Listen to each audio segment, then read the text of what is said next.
This channel's content is strictly for educational and informational purpose and does not endorse or promote any form of violence, harm, illegal activities, self-injuries and communal disharmony. ফের বেলাগাম তৃণমূল সাংসদ অরূপ চক্রবর্তী কুকুরের মতো গুজুর ফুসুর করছে, বলছে সরকারি প্রকল্পের টাকা চায় না, হিম্মত থাকলে তাদের নিয়ে মিছিল করে দেখাও, তাহলে বলবো বাপের বেটা। হুমকির সুরে এমনই মন্তব্য করেছেন সাংসদ অরূপ চক্রবর্তী। তিনি বিরোধীদের একহাত নিয়েছেন এবং তিনি বলছেন যে হিম্মত থাকলে তাদের নিয়ে মিছিল করে দেখাও, সরকারি প্রকল্পের টাকা যারা চাইছে না তাদের নিয়ে মিছিল করে দেখাও, তাহলে বলবো বাপের বেটা। হুমকির সুরে এমনই মন্তব্য করেছেন সাংসদ অরূপ চক্রবর্তী।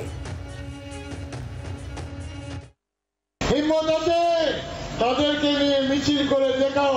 কত লোক বলছে আমরা সরকারি সাহায্য চাই না, তাহলে জানতে পারবো তোমরা বাপের বেটা।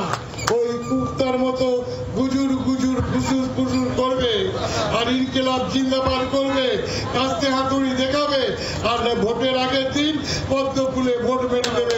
তোমাদের বিশ্বাস করি তৃণমূল কংগ্রেস কর্মীরা যখন নিজের বিবেককে জানান, বাংলাকে রক্ষা করুন, মমতা বন্দ্যোপাধ্যায়ের পাশে দাঁড়ান। তৃণমূল কংগ্রেস কর্মীদের ঘোষ করতে হবে বন্ধু, ঘোষ করুন, যেখানে ওরা যাবে ঘোষ করে দিন। কুকুরের মতো পালিয়ে যাবে, শেয়ালের মতো দৌড়াবে, এদের করার কিছু নেই। তাই সমস্ত মানুষকে তৃণমূল কংগ্রেস কর্মী এবং সমর্থকদের কাছে, মহিলাদের কাছে, ছাত্রদের কাছে করজোড়ে নিবেদন, প্রতিবাদে নেমে পড়ুন। লড়াই লড়াই লড়াই চাই, লড়াই করে বাঁচতে চাই।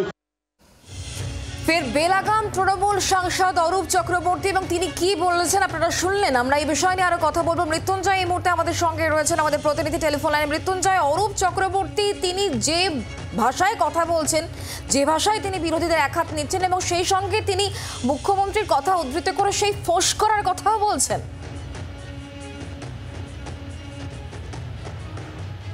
সঙ্গে রয়েছে মৃত্যুঞ্জয়, যোগাযোগ করার চেষ্টা করছি। তবে যে বক্তব্য তৃণমূল সাংসদ অরূপ চক্রবর্তী যে মঞ্চ থেকে দাঁড়িয়ে তিনি বিরোধীদের একহাত নিচ্ছেন এবং যে ভাষায় তিনি কথা বলছেন তা নিয়ে ইতিমধ্যে শুরু হয়েছে চর্চা। শোনাবো তিনি ঠিক কি বলেছেন।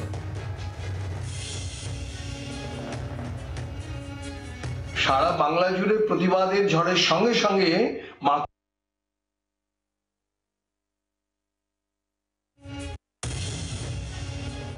হিম্মত আছে তাদেরকে নিয়ে মিছিল করে দেখাও।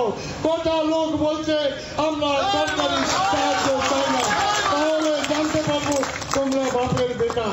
ওই কুত্তার মতো গুজুর গুজুর ফুসুর ফুসুর করবে আর ইনকিলাব জিন্দাবাদ করবে, কাস্তে হাতুড়ি দেখাবে আর ভোটের আগের দিন পদ্ম ফুলে ভোট বেড়ে দেবে। তোমাদের বিশ্বাস করি তৃণমূল কংগ্রেস কর্মীরা যখন নিজের বিবেককে জানান, বাংলাকে রক্ষা করুন, মমতা বন্দ্যোপাধ্যায়ের পাশে দাঁড়ান। তৃণমূল কংগ্রেস কর্মীদের ঘোষ করতে হবে বন্ধু, ঘোষ করুন, যেখানে ওরা যাবে ঘোষ করে দিন। কুকুরের মতো পালিয়ে যাবে, শেয়ালের মতো দৌড়াবে, এদের করার কিছু নেই। তাই সমস্ত মানুষকে তৃণমূল কংগ্রেস কর্মী এবং সমর্থকদের কাছে, মহিলাদের কাছে, ছাত্রদের কাছে করজোড়ে নিবেদন, প্রতিবাদে নেমে পড়ুন। লড়াই লড়াই লড়াই চাই, লড়াই করে বাঁচতে চাই।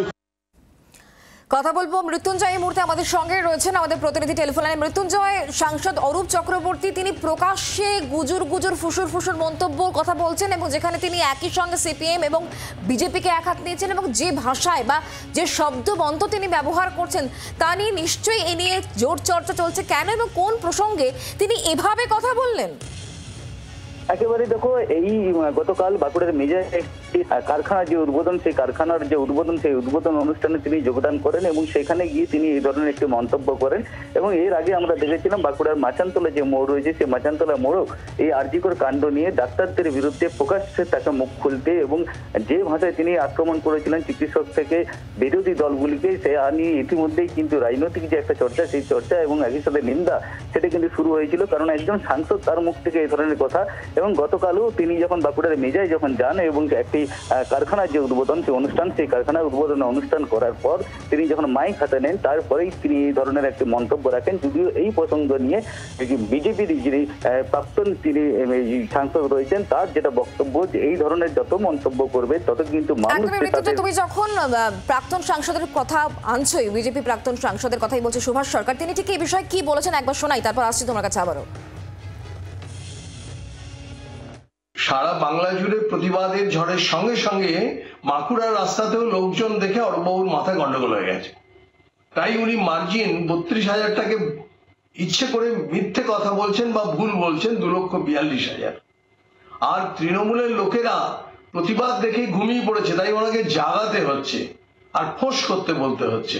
কিন্তু মনে রাখবেন, বাংলার মানুষ যেভাবে জাগ্রত, ফোঁস করলে বা ওই বিষ দাঁত দেখালে বিষ দাঁত ভেঙে দেবে আর সাপকেও ডান্ডা মেরে ঠান্ডা করে দেবে। কাজেই এই ধরনের অগণতান্ত্রিক কোনো কিছু করতে যাবেন না, তাহলে পরে কিন্তু এই দলটাই আর পশ্চিমবঙ্গে কোনো অস্তিত্ব থাকবে না। মাননীয় মুখ্যমন্ত্রী চুপ করে আছেন, তাকেও ভাবতে হচ্ছে উনি পদত্যাগ করবেন কিনা। আবারও কথা বলবো মৃত্যুঞ্জয়, এই মুহূর্তে আমাদের সঙ্গে রয়েছেন আমাদের প্রতিনিধি টেলিফোন লাইন। মৃত্যুঞ্জয়, তার বক্তব্য নিয়ে যেমন কটাক্ষ করা হচ্ছে, তার পাশাপাশি তার এই জায়গা থেকে যে ফোঁস মন্তব্য তা নিয়েও কটাক্ষ করেছেন কিন্তু বাঁকুড়ার প্রাক্তন সাংসদ। একেবারে সেটাই আমি বলছিলাম, প্রাক্তন সাংসদও কিন্তু এই নিয়ে কিন্তু মন্তব্য করেছেন। এবং এর পাশাপাশি আরেকটা বিষয় আমি যেটা রাখবো যে একদিকে যেমন অরূপ চক্রবর্তী তিনি মেজাতে এই ধরনের একটা মন্তব্য করেছেন, একই সাথে বাঁকুড়ার পার্থসার এবং কতুলপুরে যারা ব্লক সভাপতি রয়েছেন এবং পঞ্চায়েত প্রধান রয়েছেন তাদের মুখ থেকেও কিন্তু বিতর্কিত এই ধরনের কথাবার্তা কিন্তু শুনতে পাওয়া গেছে। এবং যে সভামঞ্চ, সেই সভামঞ্চ থেকে তারাও পরিষ্কার বলছেন যে বিজেপির বিধায়ক থেকে শুরু করে বিজেপির কর্মীরা যদি এলাকায় যদি আসে তাদের ঠ্যাং ভেঙে দাও, তাদের হাত পা ভেঙে দাও, গাড়ি থেকে নামিয়ে তাদেরকে মারধর করো, এই ধরনের কিন্তু মন্তব্য কিন্তু পাওয়া যাচ্ছে। তবে সব মিলেই যেটা বলতে পারা যায় যে বেশ কয়েকদিন ধরে বিভিন্ন রাজনৈতিক দলের মুখ থেকে যে ধরনের কুরুচিকর যে মন্তব্য যেগুলো উঠে আসছে বা তারা যেটা প্রকাশ্যে তারা মাইক ধরে তারা বলছেন, এইটা কিন্তু ভালোভাবে দিচ্ছে না জেলার মানুষজন। বেশ কয়েকদিন আগেই আমি যেটা বলছিলাম যে অরূপ চক্রবর্তী তিনি বাঁকুড়ার মাচানতলার যিনি প্রাণ কেন্দ্র রয়েছে সেখানে প্রকাশ্য মঞ্চে তিনি মাইক ধরে ডাকছে, মানে চিকিৎসা একাধিক যে বেফাস মন্তব্য করেছিলেন তা নিয়েও কিন্তু একটা নির্দার ঝড় উঠেছিল গোটা জেলা জুড়ে। এবং গতকালও বাঁকুড়ার মেজায় এই ধরনের যে গুজুর গুজুর ফুসুর ফুসুর বা কুকুরের মতো ঘেউ ঘেউ করা যে সমস্ত কথাবার্তা তিনি যে বলেছেন, এই নিয়েও কিন্তু একটা সমালোচনা শুরু হয়েছে জেলা জুড়ে। আরজি করে আবহে যখন আমরা দেখতে পাচ্ছি মৃত্যুঞ্জয়, গোটা রাজ্য জুড়ে প্রতিবাদের ঝড় উঠছে এবং বাঁকুড়া জেলাও তার থেকে ব্যতিক্রম নয়। আর সেই জায়গায় দাঁড়িয়ে সাংসদের, তৃণমূল কংগ্রেস সাংসদের যখন এই ধরনের বক্তব্য, তখন সাধারণ মানুষ এটাকে কিভাবে দেখছে অরূপ চক্রবর্তীর এই বক্তব্যকে? একেবারেই আমি সেটাই বলার চেষ্টা করছিলাম যে বাঁকুড়ার মাচানতলায় যে প্রাণ কেন্দ্র রয়েছে সেখানে আরজিকর কাণ্ড নিয়ে তারা যখন একটা প্রতিবাদ মিছিল বা প্রতিবাদ সভা করছে এবং সেইখানে চিকিৎসকদের আক্রমণের পাশাপাশি যে বিরোধী দলগুলোকে যে ভাষায় আক্রমণ করছেন এবং গতকালও বাঁকুড়ার মেজায় কারখানা উদ্বোধন করতে যে ভাষায় তিনি কথা বলেছেন, এই বিষয়টি কিন্তু বাঁকুড়া জেলাবাসী একেবারেই ভালোভাবে নিচ্ছে না। এবং বিভিন্ন রাজনৈতিক দল তারাও তো এই যে প্রতিবাদ জানিয়েছেন এবং যে প্রাক্তন সাংসদ সুভাষ সরকার তিনিও কিন্তু এই বিষয়ে মন্তব্য করেছেন। তার যে মন্তব্য, তার মন্তব্যের পরিপ্রেক্ষিতে যে মানুষের যেখানে মানুষ সমাবেত হচ্ছেন, মানুষ এই যে প্রতিবাদ করছেন, সেখানে বিভিন্ন রাজনৈতিক দল তাদের পাশে থাকা উচিত বা তাদের পাশে দাঁড়ানো উচিত। যেখানে এইরকম ধরনের ঘটনা, যে ঘটনা শুধু রাজ্যবাসী নয় পুরো দেশ এই মুহূর্তে কিন্তু ওই চিকিৎসক যে জাস্টিসের পাশে যখন তারা যখন প্রশ্ন করছে বা সওয়াল করছেন, সেখানে বিরোধী বোঝাই যাচ্ছে। মৃত্যুঞ্জয়, তুমি নজর রাখো, ধন্যবাদ।